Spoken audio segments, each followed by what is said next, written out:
All right, what's up, everybody? It's your boy Carter J hitting you up once again. Just going to do a couple of quick predictions.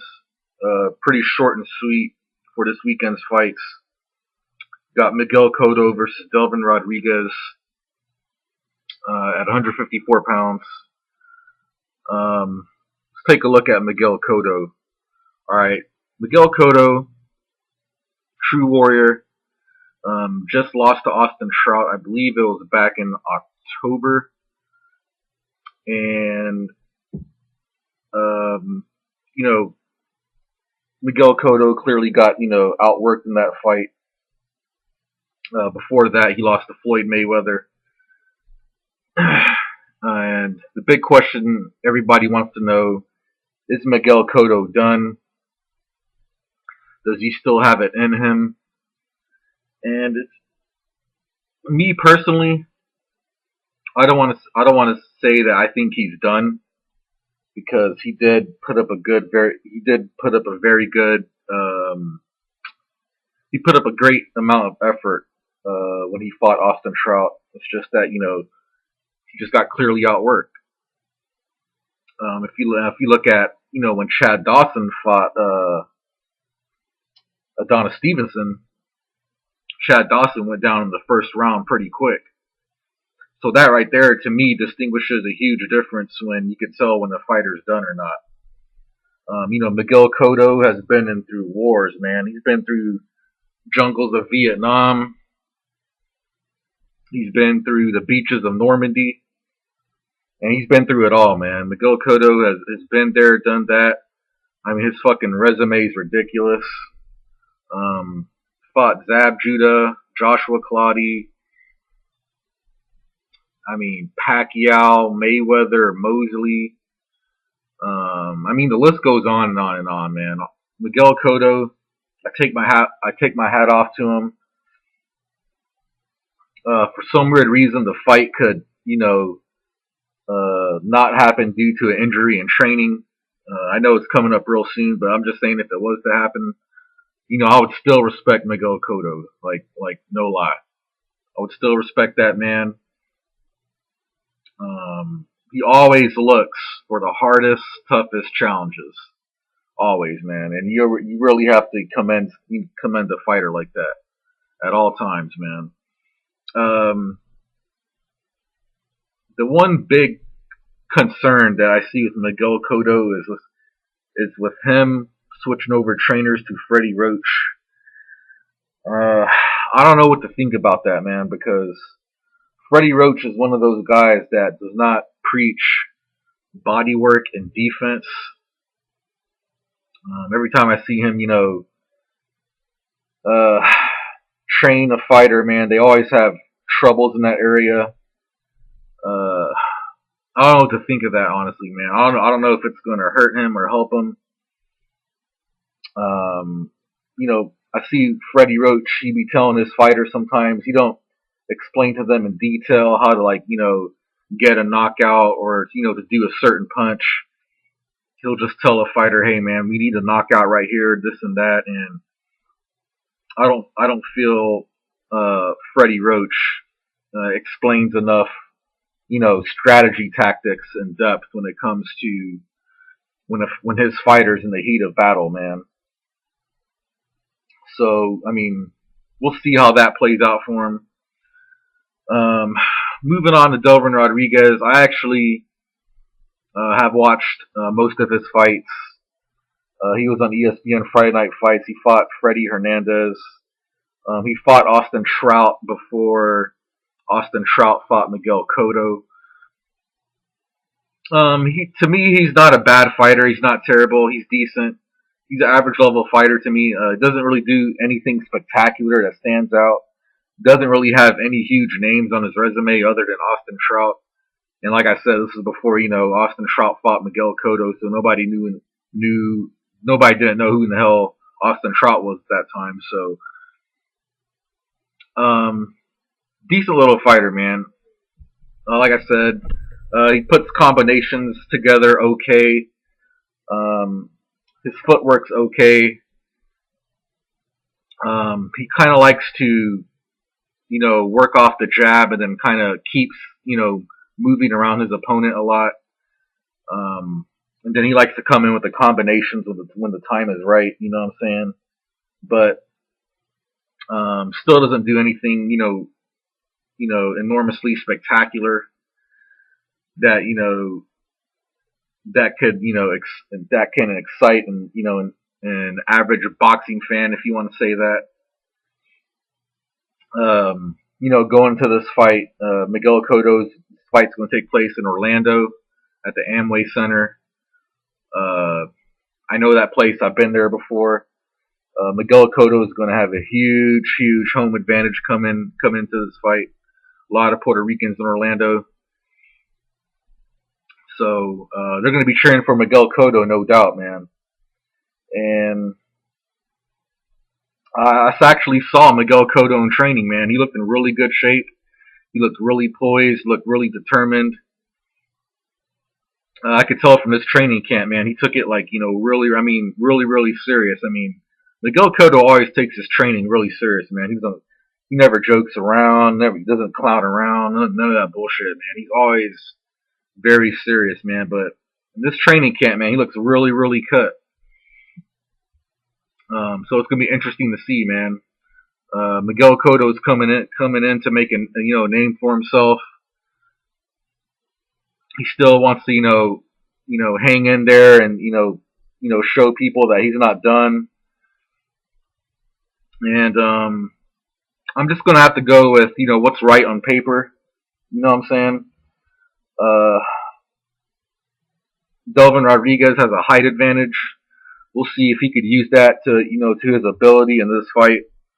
But just quick and easy, man. I'm gonna have to go with Miguel Cotto on this one. I'm gonna go with Miguel Cotto, unanimous decision. A lot of people are actually pulling for Delvin Rodriguez to get the upset. I wouldn't be surprised if it happens, just because the amount of wars that Miguel Cotto has went through. But basing off of Miguel Cotto's experience, who he's fought,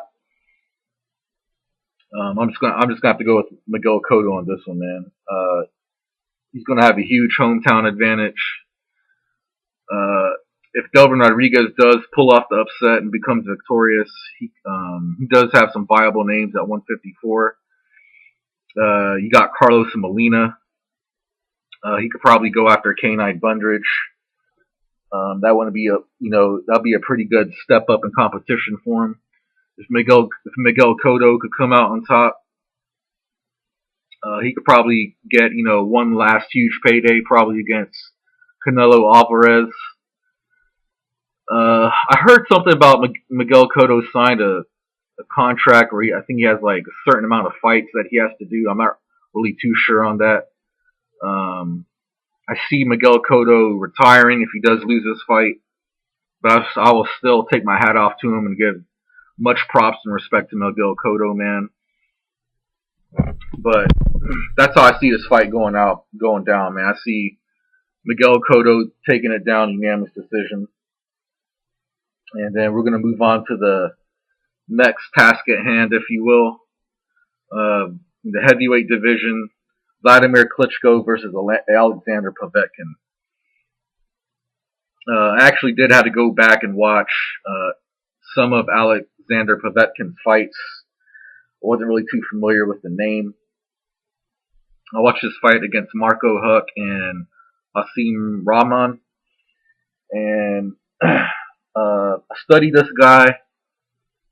I checked out his amateur background. He has one hell of an amateur background. I just don't really see a way how Povetkin could beat Vladimir Klitschko. I believe he has so many adversities stacked against him. First, we'll start off with Vladimir Klitschko has a height advantage. He's got a natural frame and size advantage. I noticed Klitschko's jab is superior, not just in the heavyweight division, but pretty much all of boxing, really, man. Vladimir Klitschko's jab is he has an excellent, excellent jab, man, and it has such good amount of pop in it. And that pop, really relates to the judges. Vladimir Klitschko obviously has the edge in experience and resume. He's been there with some huge names. But going back to Povetkin, man, not a bad fighter. The one thing I noticed that I see in him that he does not go to the body as much as from what I've seen. Especially I kind of label him as a headhunter, and he gets by through most of his victories with mental toughness. And he's kind of like a grinder. You know what I'm saying? Likes to grind out and edge out his victories from what I've seen. But basing that off what I've seen, I don't know.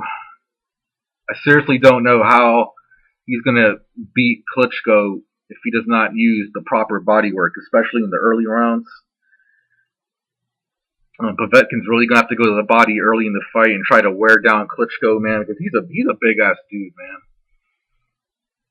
But when you guys watch this fight, pay attention to the early close rounds, and if Povetkin does not go to the body, and then I think it's going to be easy wrap up for Klitschko, man. And moving forward from that, man, I'm just going to say this. I'm going to keep this 100% honest with you guys. I don't know anybody in boxing right now in the heavyweight division who could beat Vladimir Klitschko. I don't know anybody right now. I don't see Chris Arreola coming back. I don't see Chris Arreola beating him. Deontay Wilder. I'm not confident enough to say that he'll beat Klitschko right now, based on the level of opposition that he's been facing. And speaking of Deontay Wilder, he's getting ready to fight again, I believe, coming up pretty soon. I could tell that it's not a big name fighter just by the name. It has nobody knows who he's facing. So I'll probably do another video on that, down the road or so. But yeah, I don't know anybody who's going to beat Klitschko. It wouldn't surprise me if his title defensives surpassed Joe Louis. I would not be surprised at all one bit. Yeah, I mean, I just don't see nobody beating this dude until he retires, man. He's going to rule the heavyweight division until he most likely retires. So, I got Vladimir Klitschko winning this fight by TKO stoppage, probably somewhere around round 9, around there. I see him really breaking down Alexander Povetkin. Another thing about Povetkin, man, when he gasses out, he really gasses out really hard. And you can't gas out against Klitschko, man. That's like recipe for disaster, man, because Klitschko is going to capitalize on that shit. He's really going to capitalize on it. You're gonna try to escape from him. He's going to cut the ring off, and he's gonna beat the shit out of you, man. Watch what I tell you guys, man. But yeah, I don't see Povetkin doesn't have a chance in this, to win this fight. He has too much stacked against him. It is going to be in Russia, so he's going to have a hometown advantage. But even still, man, I just don't see this dude beating Klitschko, man. So yeah, that's how I see these fights playing out this weekend. You guys let me know what you guys think, and I'll be on to the next video real soon. Peace out.